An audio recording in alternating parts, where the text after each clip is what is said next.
În experiența mea cu adventiștii, sabatiștii sau credincioșii, biserica de ziua 7, am observat un lucru foarte important.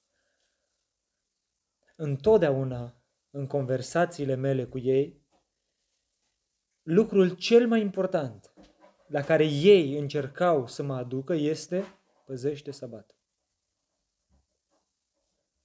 Am vestit Evanghelia unor oameni despre care nu știam că sunt adventiști și ei mi-au spus: e bine ce ai spus, dar... Și m-au dus către sabat. Am avut oameni la muncă care erau adventiști și despre ce mi-au vorbit cel mai mult a fost sabat. Deci lucrul cel mai important pe care l-am auzit sau lucrul cel mai des repetat pe care l-am auzit de la adventiști nu este Domnul Iisus și lucrarea Lui, ci sabatul. Sabatul și carnea de porc. Și vă spun ca unul care am tratat destul cu oameni adventiști. Deci pentru ei lucrul cel mai important este sabatul. Și pot să vă dau anumite exemple. Oameni pe care personal îi cunosc. Mi-au spus: mi-aș da viața. Mi-aș da viața dacă ar fi nevoie doar ca să țin sabatul. Aș fi în stare să mor doar ca să țin sabatul. Iubesc sabatul lui Dumnezeu. Dar acum nu trebuie să mergem mai departe. Putem să căutăm în cântările pe care le cântă Biserica Adventistă. Sabat sfânt, dar de la Dumnezeu. Ce vreau să spun cu toate acestea? Vreau să spun că dacă te identifici ca fiind o asemenea persoană care cântă sabat sfânt, că iubești sabatul, că iubești sabatul, ți-ai dat viața ca să ții sabatul, poți să fii sigur că ai înlocuit pe Domnul Iisus cu sabatul. Poți să fii sigur că ești una dintre acele persoane care vor să fie mântuite prin faptele lor. Ca atare, nu ești în Domnul Iisus Hristos. Este ușor să vorbești despre o persoană pe care o iubești. De aceea, toți credincioșii adevărat, care sunt născuți din Duhul lui Dumnezeu, ei vor vorbi întotdeauna nu despre Duhul Sfânt, ci despre Domnul Iisus și lucrarea Lui în favoarea noastră. Asta va face Duhul Sfânt. El ne va călăuzi către tot adevărul și va proslăvi pe Domnul Iisus prin noi. Dacă ești născut din Duhul lui Dumnezeu, oricine ai fi tu, pentru că 1 Ioan spune oricine ai fi tu, dacă ești născut din Duhul lui Dumnezeu, tu îl vei înălța pe Domnul Iisus. În gura ta nu va ieși altceva mai important, întotdeauna înălțat decât Domnul Iisus. Nu faptele tale bune, nu păzirea pe care tu poți să oferi legii lui Dumnezeu, ci Domnul Iisus, lucrarea Lui în favoarea ta. Așadar, dacă din gura ta, ca și adventist, se aude mereu: iubesc sabatul, și cântați cântări, sabat sfânt, iubim sabatul lui Dumnezeu și așa mai departe, mi-aș da viața ca să păzesc sabatul, gândește-te o clipă. Biblia spune să iubești pe Domnul Dumnezeul tău. Dacă tu vorbești fără îndoială mai mult despre sabat decât despre Domnul Iisus, poți să fii sigur că nu ai treabă cu Domnul Iisus. Nu ai nicio treabă cu Domnul Iisus. Nu ești născut din Duhul lui Dumnezeu. Oamenii care spun: mi-aș da viața ca să țin sabatul. Ți-ai dat viața ca să nu cazi în ispita pornografiei? Ți-ai dat viața ca să nu minți? Și vă dau un exemplu. În special persoana care îmi spunea lucrul acesta, că și-ar da viața ca să țină sabatul, era o persoană care era divorțată, care nu voia să se împace cu soția lui. Nu voia să se împace cu soția lui. Nu vă înșelați. Nu vă înșelați.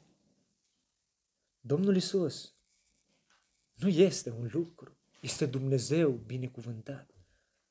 Dacă pentru tine este mai important Domnul Iisus decât sabatul, și este Pentru voi aceia care vorbiți mai mult despre sabat decât despre jertfa Domnului Isus, și personal nu am cunoscut un singur adventist. Evident, nu zic că nu există. Nu am cunoscut un singur adventist care să-mi vorbească despre Domnul Isus fără să-mi accentueze sabatul.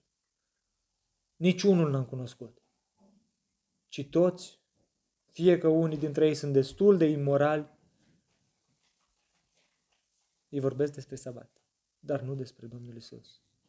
Să fiți siguri că voi care sunteți așa, nu-L cunoașteți pe Domnul Isus. Nu îl cunoașteți pe Domnul Isus. De aceea, dacă voi găsi o persoană care îmi spune, îl iubesc pe Domnul Isus, îl iubesc pe Domnul Isus și vreau să mărturisesc despre El, prin viața mea, prin cuvintele mele, vreau să mărturisesc despre El.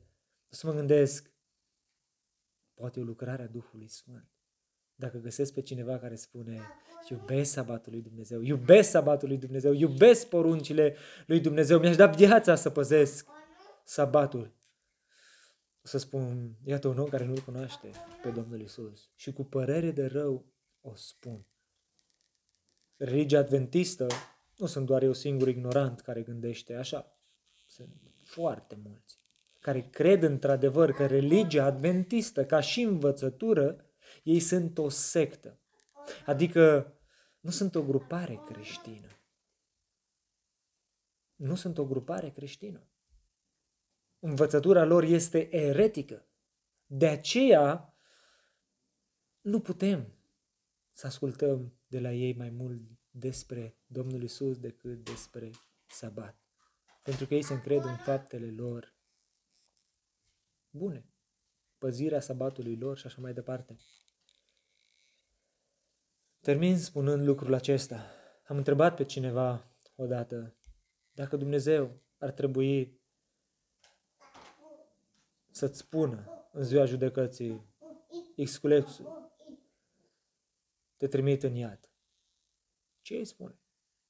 Și el ar spune, Dumnezeu nu ar fi drept să-mi spună că mă trimite în iad pentru că eu am păzit sabatul, eu m-am păzit de curvie, eu m-am păzit de minciună, eu m-am păzit de beție. Era cineva care avea vreo aproape de 40 de ani. Nu sunt ca ceilalți care se lasă târâți de curvie? Acestea au fost cuvintele lui.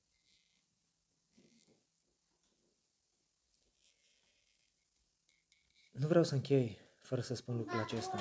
Mântuirea este un dar de la Dumnezeu. Darul lui Dumnezeu este Domnul Isus. Este neprihănirea pe care ne-o aduce Domnul Isus. Neprihănirea pe care ne-o dă Dumnezeu. Adică viața perfectă a Domnului Isus. De ce oare a trăit Domnul Isus 33 de ani și jumătate? Pentru ce sunt acești 33 de ani și jumătate? Pentru că El a murit. Putea să vină și decât să moară. Dar El a venit și a și trăit 33 de ani și jumătate. Și evident a și murit. Căci după cum prin neascultarea unui singur om, cei mulți au fost făcuți păcătoși, tot așa. Prin ascultarea unui singur om, cei mulți vor fi făcuți neprihăniți. Viața Domnului Isus, cei 33 de ani și jumătate, este neprihănirea pe care Dumnezeu ne oferă nouă. Ca Dumnezeu să ne poată trata pe noi cum ar fi trebuit să-L trateze pe Fiul Său. Crede în jertfa Domnului Isus.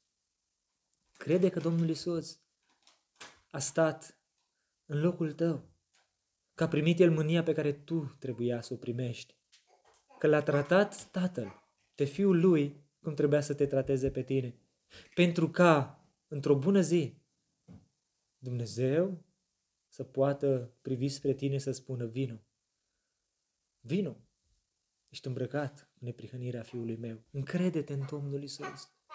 Încrede-te doar în Domnul Isus. Dacă te crezi în Domnul Isus plus altceva, ești pierdut. Dacă te încrezi în orice altceva plus în Domnul Isus, ești pierdut. Gândește-te.